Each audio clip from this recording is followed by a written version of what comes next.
Hello বন্ধুরা, কেমন আছো সবাই? আশা করি সবাই ভালো আছো। আজকে আমি বানিয়ে দেখাবো আলু, গাজর, ফুলকপি, মটর দিয়ে দই দই ফুলকপি। তো দই ফুলকপি বানানোর জন্য তোমরা খালি ফুলকপি দিয়েও কিন্তু বানাতে পারো, আর আমি সাথে একটু সবজি মিক্স করে দিয়েছি। কেননা এখন ঠান্ডার দিনে দিনে কিন্তু সবজি খেতে ভালোই লাগে, তাই আমি একটু ভাবলাম যে সবজিগুলো মিক্স করে দিই। তো এইখানে দেখো কড়াই গরম হয়ে গেছে, কড়াইতে দিয়ে দিয়েছি আমি তেলটাও কিন্তু আমার গরম হয়ে গেছে, ধোঁয়া উড়ে গেছে। এইবার দিয়ে দেবো হালকা করে লবণটা দিয়ে দিলাম। তারপরে আমি আগে ভেজে নেব আলুগুলো দেখো আমি ছোট আলু নিয়ে নিয়েছি, তোমরা চাইলে বড় আলু নিয়ে নিতে পারো। আর এটা কিন্তু নতুন আলু, নতুন সেই লাল আলুগুলো খেতে কিন্তু খুবই স্বাদ লাগে। আর এটা কিন্তু পুরো গলে যায় না একদম সবজির সাথে। অনেক আলু আছে যে একদম সবজির সাথে গলে যায়, ওই আলুটা কিন্তু খেতে ভালো লাগে না। আবার অনেকের পছন্দ হয় আলুটা যে গলে একদম বালির মতো হয়ে যায়, তার জন্য। কিন্তু আমার এই আলুগুলোই খেতে ভালো লাগে। দেখো আলুগুলো কিন্তু সব দিয়ে দিয়েছি। এবার ভালো করে নাড়িয়ে চাড়িয়ে এটা একটু ভেজে নেবো। দিয়ে দেবো সামান্য হলুদ আর লবণ দিয়ে একটু ভাজা ভাজা করে নেব, তাহলে কিন্তু সবজিটা ভালোই লাগবে খেতে।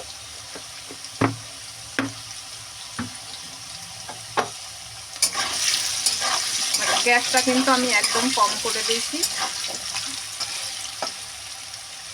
আর আমি দেখো দই নিয়ে নিয়েছি কিন্তু হাফ বাটি দই নিয়ে নিয়েছি। এটা কিন্তু অনেক সময় ফ্রিজের থেকে বের করে রেখেছি, কেননা এটা বেশি ঠান্ডা না, একটু ঠান্ডাটা কেটে যাবে। তারপরে হচ্ছে কিন্তু সবজিতে দেব, পুরো চামচ দিয়ে ফাটিয়ে, নাইলে এইভাবে দিলে কিন্তু দলা দলা হয়ে যাবে।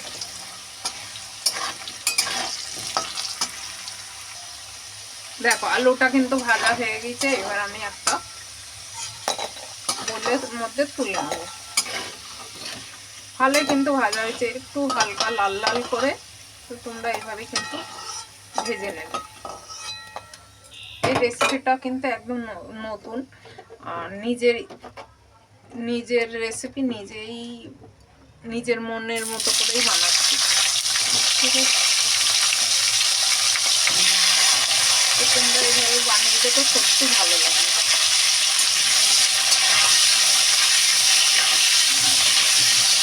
এবার ফুলকপিগুলো ভেজে নেবো।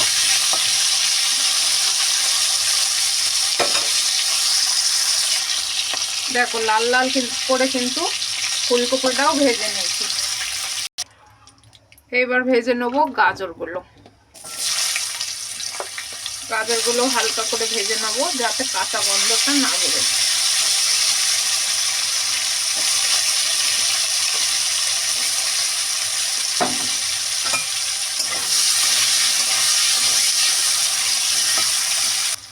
দেখো গাজরটাও কিন্তু আমার ভাজা হয়ে গেছে, দেখেছো? এবার দিয়ে দিলাম সাবুত জিরে, আর দিয়ে দেবো তেজপাতা।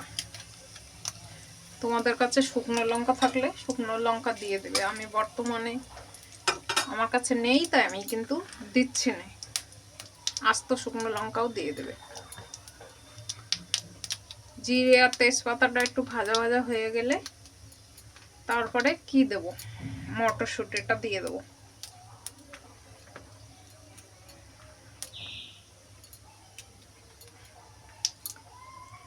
দেখো জিরেটা কিন্তু লাল লাল করে ভাজা হয়ে গেছে, গ্যাসটা কম করে দিলাম। এবার দিয়ে দেবো মটরশুঁটি। ঠান্ডার সময় মটরশুঁটি খেতে কিন্তু দারুণ ভালোই লাগে, যেভাবেই বানাবো।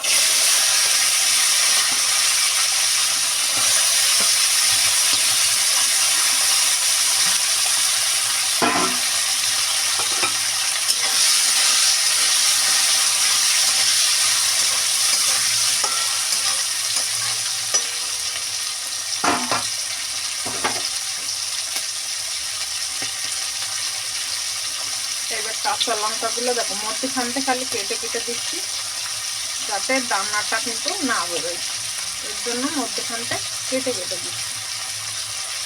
তোমরা চাইলে 2 লম্বা করে চিড়ে দিতে পারো।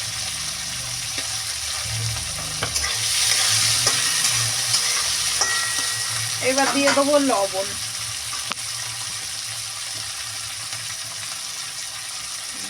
স্বাদ মতো লবণ।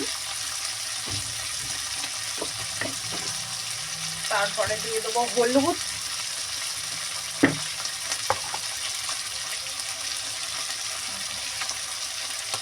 হলুদ দিয়ে দিলাম।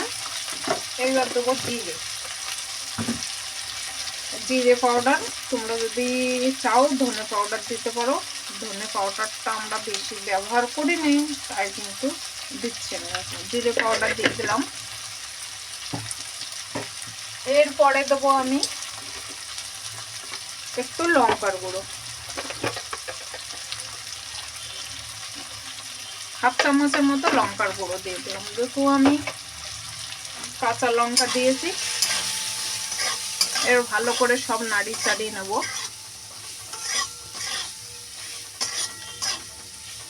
দেখো নাড়ি চাড়িয়ে নিয়েছি। এবার কিন্তু আমি সবজিগুলো, যে সবজিগুলো ভেজে রেখেছিলাম সেইগুলো সব দিয়ে দিলাম। সবজিগুলো দিয়ে ভালো করে নাড়ি চাড়িয়ে নেব মশলার সাথে। দেখো নাড়ি চাড়িয়ে কিন্তু সব মিশিয়ে নিয়েছি। সামান্য একটু জল দিয়ে দিলাম যাতে মশলাটা ভালো করে সবজির সাথে মেশে আর সবজিটা গলে যায়। এই সবজিটা দিয়ে কিন্তু রুটি, ভাত কিংবা পরোটা সব কিছুর সাথে কিন্তু ভালো লাগে। আর আমার কিন্তু আলু আগে থেকেই গলে গিয়েছে, আর বেশি লাগবে না, অল্প একটু হলেই হবে।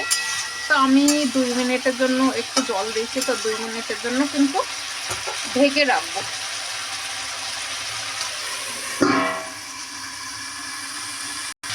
দেখো আবার একটু কিন্তু ঢাকনটা তুলে দিয়ে নাড়ি চাড়িয়ে নেবো। দেখো জলটা কিন্তু শুকিয়ে গিয়েছে, বুঝেছো? আর মশলাটাও কষানো হয়ে গেছে।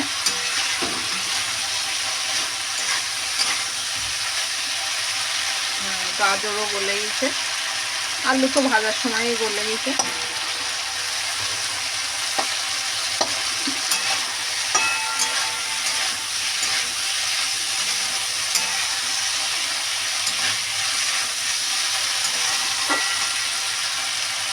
এবার দিয়ে দেবো একটু সামান্য জল, বেশি পাতলা করবো না, এটা আমি একটু হালকা গাঢ় করবো। জল দিয়ে দিলাম।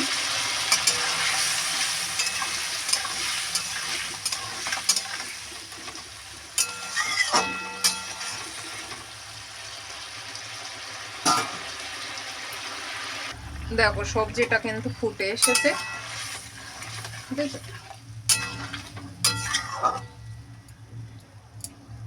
আর একটু ফুটলে তারপরে কিন্তু দইটা দিয়ে দেবো।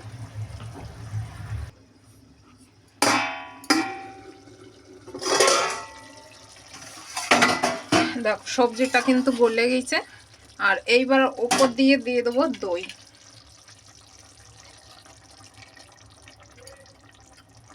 আর দইটা দেবে তো গ্যাসটা কিন্তু একদম কম থাকবে।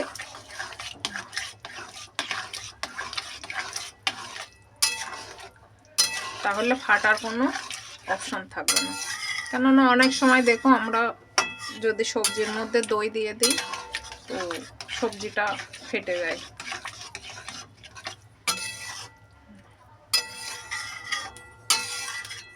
দেখেছো কত সুন্দর কালারটা হয়েছে।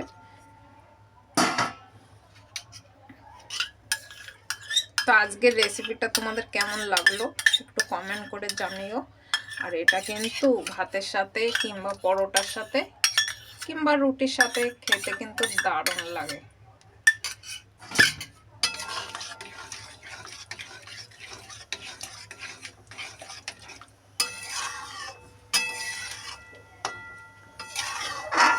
ভালো করে মেশাতে হবে, না মেশালে কিন্তু দইটা ফেটে যাবে।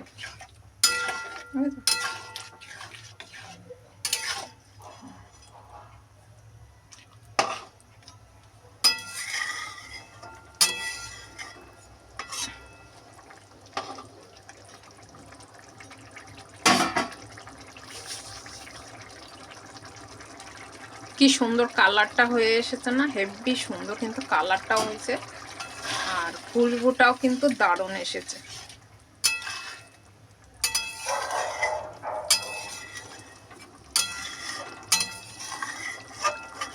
তোমাদের কাছে যদি রেসিপিটা ভালো লাগে লাইক কমেন্ট শেয়ার করে পাশে থেকো, আর ভালো লাগলে সাবস্ক্রাইবার করে দিও।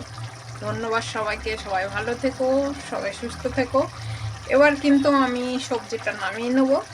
আজকের রেসিপিটা এই পর্যন্তই। Bye bye.